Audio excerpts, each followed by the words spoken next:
స్వరాజ్య TV గారికి ఎంఆర్పిఎస్ తరపున మహాజన socialist party తరపున ఉద్యమాభివందనలు తెలుపుతున్నాం. స్వరాజ్య టీవీ గత మొదలైన కాడ నుండి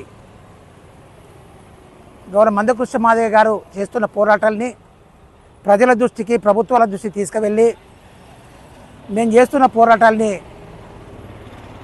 అమలు చేసే విధంగా కార్యక్రమం చేసినందుకు మీకు ధన్యవాదాలు. ముఖ్యంగా ఎస్సీల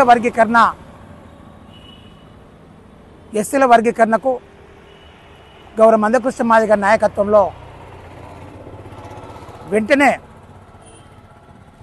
అసెంబ్లీలో చట్టం తీసుకురావాలని, అదే క్రమంలో ఎస్సీల వర్గీకరణ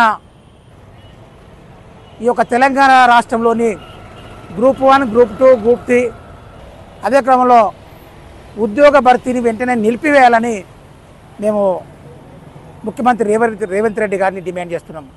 ఎందుకంటే ఎస్సీల వర్గీకరణ అంశం విషయంలో సుప్రీంకోర్టు ధర్మాసనం ఆగస్టు 1వ తేదీన తీర్పు ఇవ్వగానే అర్ధగంటలోనే ముఖ్యమంత్రి రేవంత్ రెడ్డి గారు అసెంబ్లీలో మాట్లాడుతూ ఎస్సీల వర్గీకరణ సుప్రీంకోర్టు తీర్పును మేము స్వాగతిస్తున్నాం. ఎస్సీల వర్గీకరణ సుప్రీంకోర్టు తీర్పు ప్రకారంగానే తెలంగాణలో ఉద్యోగ భర్తీలు చేస్తాం. గతంలో ఉద్యోగ భర్తీ కోసం నోటిఫికేషన్ ఇచ్చిన వాటిల్లో కూడా ఎస్సీల వర్గీకరణ సుప్రీంకోర్టు తీర్పు ప్రకారంగానే అమలు చేస్తాం. అవసరం అనుకుంటే ఆర్డినెన్స్ తీసుకొచ్చి ఉద్యోగాల భర్తీ చేస్తామని చెప్పి మాట్లాడిన ముఖ్యమంత్రి ఎస్సీల వర్గీకరణ లేకుండానే ఈరోజు group 1, group 2, group 3 hostel welfare officers internal మొత్తం ఉద్యోగాలన్నీ భర్తీ చేసి మాదిగలకు వర్గీకరణ చేస్తామంటూనే, మాదిగలకు మంచిగా మాట్లాడుతూనే మరి మాదిగలకు వర్గీకరణ చేయకుండా జాప్యం చేస్తూ మాల వాళ్లకు ఉద్యోగాలు వర్గీకరణ లేకుండా ఉద్యోగాలు అమలు చేస్తే, భర్తీ చేస్తే ఎక్కువ అవకాశాలు వస్తాయని చెప్పి వాళ్లకు నమ్మబలికి వాళ్లకు సాయం చేస్తూ, న్యాయం చేస్తూ మాదిగలకు మొండి చేసి చూసే పద్ధతిలో మరి కుట్ర జరుగుతుంది. వెంటనే ముఖ్యమంత్రి రేవంత్ రెడ్డి గారికి ఒక విజ్ఞప్తి చేస్తున్నాం, డిమాండ్ చేస్తున్నాం. నీకు మాదిగల అభివృద్ధి విషయంలో, ఎస్సీల వర్గీకరణ అమలు విషయంలో చిత్తశుద్ధి ఉంటే వెంటనే ఎస్సీల వర్గీకరణ విషయంలో, ఈ యొక్క రిక్రూట్మెంట్ విషయంలో, ఈ యొక్క ఉద్యోగాల భర్తీ విషయంలో వెంటనే నిలిపివేయాలని చెప్పేసి మేము డిమాండ్ చేస్తున్నాం. అదే క్రమంలో ఆంధ్రప్రదేశ్ ముఖ్యమంత్రి చంద్రబాబు నాయుడు గారు మీరన్నా అసెంబ్లీలో మాట్లాడిండు, అసెంబ్లీలో వర్గీకరణ ప్రకారమే చేస్తారన్నారు. ఆంధ్రప్రదేశ్ ముఖ్యమంత్రి గారు ఆయనే వర్గీకరణ కట్టుబడి ఉన్న వర్గీకరణ చేసి పెడతా అని చెప్పి మాట్లాడి అతను వెంటనే కమిషన్ వేసి ఆ కమిషన్ వద్దకు మాదిగ ఎమ్మెల్యేలను, మాల ఎమ్మెల్యేలను పంపి 2 వర్గాలకు సంబంధించిన మాదిగ ఎమ్మెల్యేలు వెళ్ళి కమిషన్ కలిసి ఎస్సీల వర్గీకరణ వెంటనే తక్షణమే చేయండి, త్వరితగతిన చేయండి అని చెప్పి వాళ్ళు 2 మాదిగ ఎమ్మెల్యేలంతా పోయి అప్పీల్ చేసిన పరిస్థితి. మరి తెలంగాణ విషయానికి వస్తే తెలంగాణలో ఎమ్మెల్యేలతో మాట్లాడిన పరిస్థితి లేదు, మాల ఎమ్మెల్యేలతో మాట్లాడిన పరిస్థితి లేదు, మాదిగ ఎమ్మెల్యేలతో మాట్లాడిన పరిస్థితి లేదు.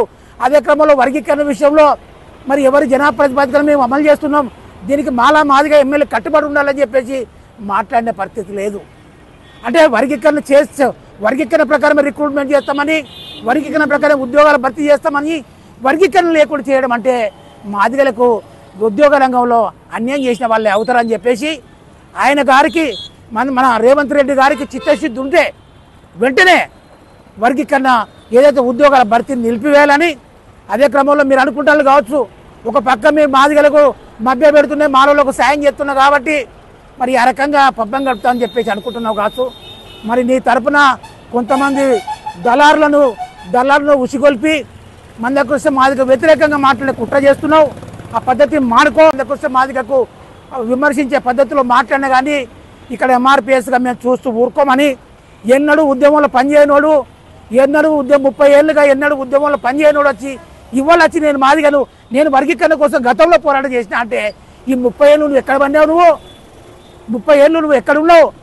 ఈరోజు 30 ఏళ్ళుగా వర్గీకరణ సాధన కోసం జైలు పోయి, అదే క్రమంలో దెబ్బలు తిని, అదే క్రమంలో ఎన్నో ఇబ్బందులు పడి మా కుటుంబాలు ఇబ్బంది పడి మేము వర్గీకరణ చివరి దిశ తీసుకొచ్చి వర్గీకరణ సాధించుకుంటే ఇవాళ వచ్చి ఏది ముఖ్యమంత్రి రేవంత్ రెడ్డికి వద్దాసు పలికే పద్ధతిలో మాట్లాడుతూ వర్గీకరణ ఉద్యమాన్ని నీరుగాల్చే విధంలో మరి మాట్లాడుతూ ఈరోజు కృష్ణమాది గారు మొన్న ఈ మధ్యలో మరొకసారి ముఖ్యమంత్రిని కలిసి ఎస్టీల వర్గీకరణ ఏదైతే షమీం అఖ్తర్ కమిషన్ ఏదైతే రిపోర్ట్ ఇచ్చిండ్రో అందులో అవకతవకలు ఉన్నాయి, దాన్ని సరిచేయండి అని చెప్పేసి మరి కలిస్తే వెంటనే సరి చేస్తానని చెప్పేసి ఇప్పటి వరకు మరి 15 లక్షలు ఉన్న మాలలకు 5%, 32 లక్షలు ఉన్న మాదిగలకు మరి 9% ఇచ్చారు.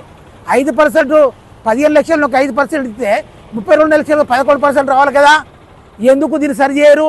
వెంటనే దీన్ని ప్రక్షాళన చేయండి, ఈ యొక్క లెక్కలు చూడండి, మరి ఎవరు జనాభా ప్రతిపాదన వాళ్ళకు వాటా కల్పించండి అని చెప్పేసి కృష్ణమాదిగా వినతి పత్రం ఇస్తే ఆ యొక్క ప్రక్షాళన చేస్తున్నామని చెప్పి మాట్లాడుతూనే ఉద్యోగాలు భర్తీ చేసి మాకు అన్యాయం చేస్తున్నాడు.